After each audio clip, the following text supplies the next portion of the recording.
क्या आपकी भी शर्ट के फ्रंट और बैक पे इस तरह से झोल उठते हैं? अगर आप हेल्दी हैं तो आप जब शर्ट पहनते हैं तो पीछे से इस तरह की लाइनें बनती हैं और आप जब भी कमर की फिटिंग करते हैं तो यहाँ कमर के पास इस तरह से बल उठते हैं।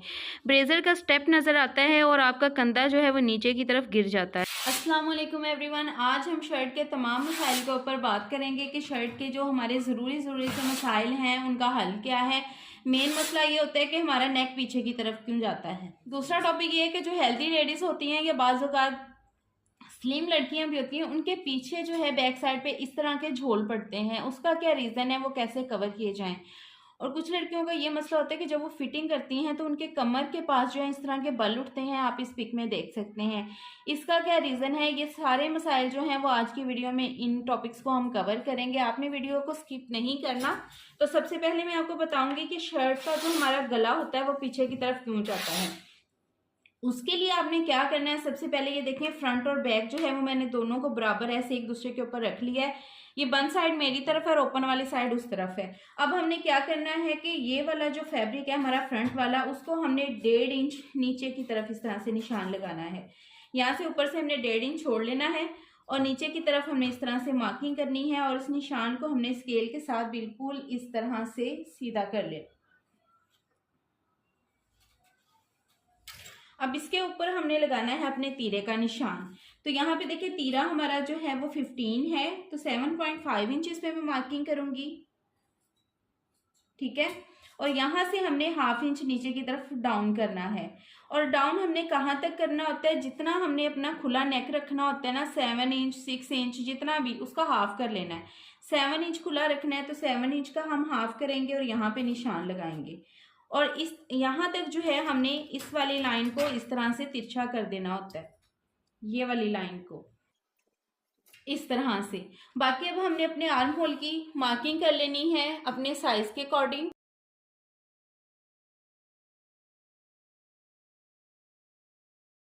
अब ये देखिए मैंने इस शर्ट के अकॉर्डिंग जो है वो सारी मेजरमेंट के निशान लगा दिए हैं। अब यहाँ पे देखिए हमने क्या करना है, सबसे पहले करना है हमने फ्रंट वाली साइड को कटिंग। हमें ये फ्रंट वाला पीस पकड़ना है और यहाँ से जो हमने मार्किंग की है उसके ऊपर हमने इसकी कटिंग करनी है, ये फ्रंट वाले चीज़ की यहाँ तक हमने कर देनी है और इस पीस को हमने इस तरह से पीछे की तरफ कर देना है। अब ये देखिए बैक हमने रखी थी इससे बड़ी। आपका जब भी गला पीछे की तरफ जाता है आपने हमेशा बैक वाले हिस्से को 1 इंच जो है वो बढ़ा के रखना है, ठीक है। इस तरह से इसको 1 इंच हमने बढ़ाया हुआ है और यहाँ से अब देखें इतना ही हम इस तरफ को 1-1 इंच के हिसाब से जो है वो मार्किंग कर देंगे इस तरह से।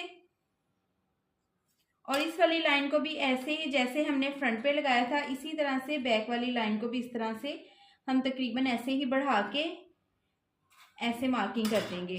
अब इसके ऊपर हमने ये बैक वाले पार्ट की कटिंग कर देनी है। ये उनके लिए है जिनका गला पीछे की तरफ गिरता है। तो आपने जब इस तरह से अपनी शर्ट की कटिंग करनी है तो आपको कभी भी इस चीज़ का मसला नहीं होगा कि आपका गला जो है वो पीछे की तरफ गिरता है, क्योंकि जब आपका फ्रंट ये ऊपर को उठेगा वो ½ इंच तक पीछे की तरफ जाएगा। तो फिर खुद ब खुद जब ये फ्रंट हमारा ऊपर को इस तरह से बढ़ के आया होता है ना, तो ये कमीज जब ऊपर को उठता है तो ऑटोमेटिकली ये चीज़ आपके शोल्डर पे परफेक्ट आ जाती है और नेक अपनी जगह से बिल्कुल भी पीछे की तरफ नहीं जाता।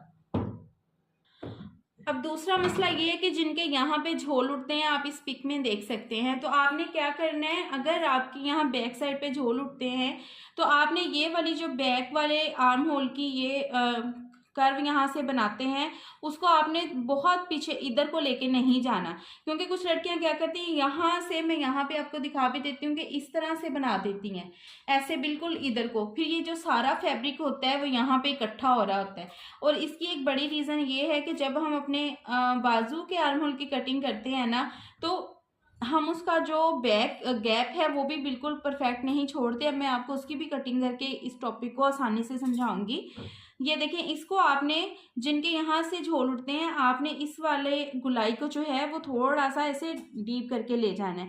बहुत सी चीज़ें ऐसी होती हैं जो हमें अपनी बॉडी को देख के भी करनी पड़ती हैं, तो उस हिसाब से आपने यहाँ से इसकी गुलाई देनी है। और बाकी जिनकी कमर पे इस तरह से सिलवट पड़ते हैं, इस पिक में आप देख सकते हैं, तो उन्होंने जब अपनी ये यहाँ से मार्किंग करनी है अपनी कमर की शेप के लिए, तो यहाँ से आपने क्या करना है, आपने यहाँ से लूज रखना है और यहाँ पे प्लेट्स डालने हैं।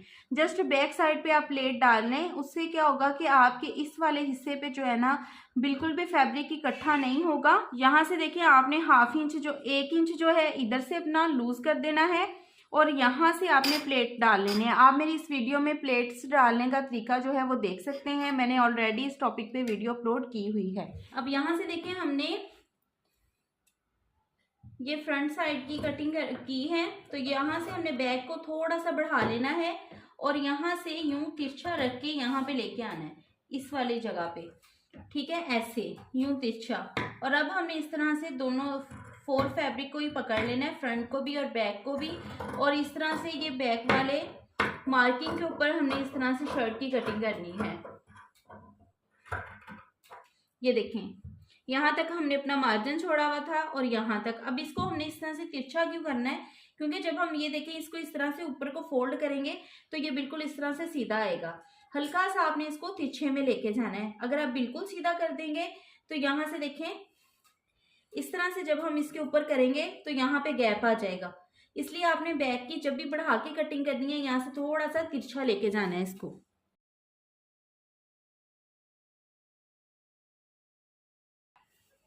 अब जो हेल्दी लड़कियां हैं उनकी फिटिंग का बहुत इश्यू होता है कि वो किस तरह से अपनी शर्ट की फिटिंग करें कि वो अपने वजन से कम नजर आए।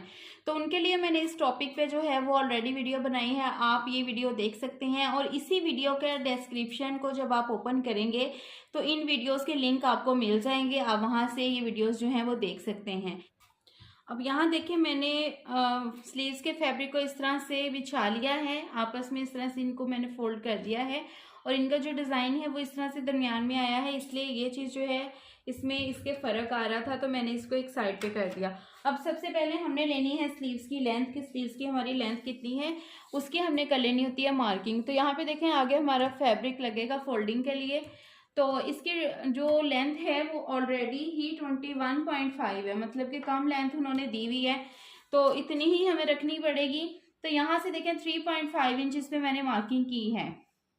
वैसे हम 3 इंच पे करते हैं लेकिन यहाँ पे मैं 3.5 पे मार्किंग कर रही हूँ क्योंकि हाफ इंच सिलाई में भी चला जाएगा, तो यहाँ से फिर ये जो हमारा गैप है वो 3 इंच तक रह जाएगा।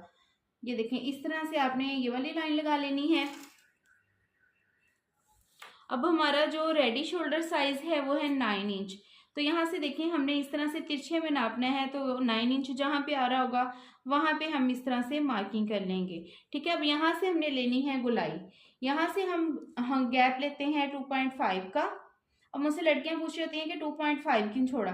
देखिए इतना हम इसलिए छोड़ते हैं कि यहाँ तक हमारी जो शोल्डर की सिलाई है ना वो तक सीधी लगे। अगर हम इसी हिस्से से गुलाई कर देते हैं तो इससे क्या मसला होता है, हमारा शोल्डर नीचे को गिरने लगता है, फिर हमारा ये ब्रा का जो स्टेप है वो नज़र आता है। ये शोल्डर हमारा इसी वजह से नीचे को गिरता है कि हम अपने आर्म होल की जो गुलाई है ना वो यहाँ ऊपर तक ले जाते हैं। फिर जब हम ऊपर तक ले जाते हैं और इस चीज़ को हम जब अटैच करते हैं ना, मैं आपको ये चीज़ बना के दिखाती हूँ, इसको जब हमने शर्ट के साथ अटैच करना है तो ये चीज़ ने इतना गैप होने की वजह से खिंचाव डालना है शर्ट को। जब शर्ट को खिंचाव डालना है तो शर्ट खुद ब खुद इस तरफ को आएगी, तो यहाँ से फिर हमारा शोल्डर जो है वो नीचे की तरफ गिरता है। ये आप इस पिक में देख सकते हैं। तो ये वजह होती है कि हम इस चीज़ को यहाँ तक ऊपर तक चढ़ा देते हैं, इसलिए आपने यहाँ से 2.5 तक लाजमी अपना गैप छोड़ना है और फिर आपने अपने शोल्डर की जो है वो गुलाई लेनी है इस तरह से। ये देखें इन टिप्स को जो है आपने लाजमी फॉलो करना है, इसी वजह से ये देखें यहाँ से थोड़ा सा फ़र्क है, इसलिए मैं यहाँ तक, ये देखें ये फ़र्क आ रहा है हमारा फैब्रिक में, ये कटिंग में निकल जाएगा। यहाँ तक आपने 2.5 जो है वो लाजमी जो है सीधा फैब्रिक छोड़ना है ताकि हमारे यहाँ से तीरे को खिंचाव ना पड़े और हमारा यहाँ से गला भी नीचे की तरफ ना गिरे, ठीक है। ये चीज़ हो गई हमारी। अब हमने इसकी करनी है कटिंग, और ये यहाँ पे जो झोल उठ रहे होते हैं ये पिक में आप देख सकते हैं, वो इस वजह से उठते हैं कि हम इस हिस्से की कटिंग जो है ना यहाँ से कम कर देते हैं। जब हम इस हिस्से की कटिंग कम करते हैं तो ये जो सारा फैब्रिक होता है इस बाजू का भी और शर्ट का भी, वो एक दूसरे को परफेक्ट तरीके से कवर नहीं कर पाते, तो ये सारा झोल जो है हमारा बैक साइड पे उठ रहा होता है। आपने हमेशा जो है वो इस हिस्से की कटिंग परफेक्ट लेनी है ताकि बैक साइड पे झोल ना उठे। अब ये देखिए मैं आपको स्लीव्स जो है इसके ऊपर इस तरह से रख के दिखा रही हूँ कि ये गुलाई जो है बिल्कुल परफेक्ट आ रही है, क्योंकि ये हमारे 9 इंच स्लीव्स हैं। मैं इंच टेप से भी आपको नाप के दिखा देती हूँ। आप कहते होते हैं ना कान इधर से पकड़ें या उधर से पकड़ें, बात एक ही होती है। ये देखें 9 इंच है। इस तरह से आप तिरछे में भी नाप के निशान लगा सकते हैं। इस तरह से अगर आपने ये मार्किंग लेनी है तो वो आप फार्मूला के अकॉर्डिंग निकालेंगे। देखिए 8.2 आ रही है, 8.2 आ रही है। यहाँ से देखें इस बाजू को हम सीधा करेंगे और यहाँ से ये देखें मार्किंग लेंगे तो कितनी आ रही है, 8.2 आ रही है। यही चीज़ होती है, आप चाहे इसको बिल्कुल सीधा नाप के गुलाई कर लें या पूरे शोल्डर की गुलाई लेके ऐसे तिरछे में नाप लें, वही आपका जो है वो साइज आएगा। तो आई होप कि आपको इस चीज़ की जो है वो समझ आ गई होगी। तो अब यहाँ पे देखिए हमने करनी है अपने फ्रंट आर्म होल के लिए कटिंग। तो उसको भी हमने यहाँ से देखे 0.25 इंच का निशान लगाना है यहाँ पे, और फिर हमने इसकी जो है वो मार्किंग करनी है। और फ्रंट आर्म होल को जो है आप यहाँ तक इस तरह से ले जाके मिला दीजिए। ठीक है, ये थी जी आज की हमारी वीडियो, और मैंने इन टॉपिक्स को कवर करने की कोशिश की है जिनके मुझे मैसेजेस बार बार लड़कियां कर रही हैं कि ये मसला क्यों होता है। आज के टॉपिक में मैंने जिन भी मसाइल पे बात की है, आई होप कि आपको समझ में आ चुका होगा कि ये मसले क्यों होते हैं। अगर फिर भी आपका कोई मसला हो तो आप मुझे कमेंट सेक्शन में लाजमी पूछ सकती हैं। मिलते हैं नेक्स्ट वीडियो में, तब तक अपना बहुत सारा ख्याल रखिएगा, दुआ में याद रखिएगा। अल्लाह हाफिज़।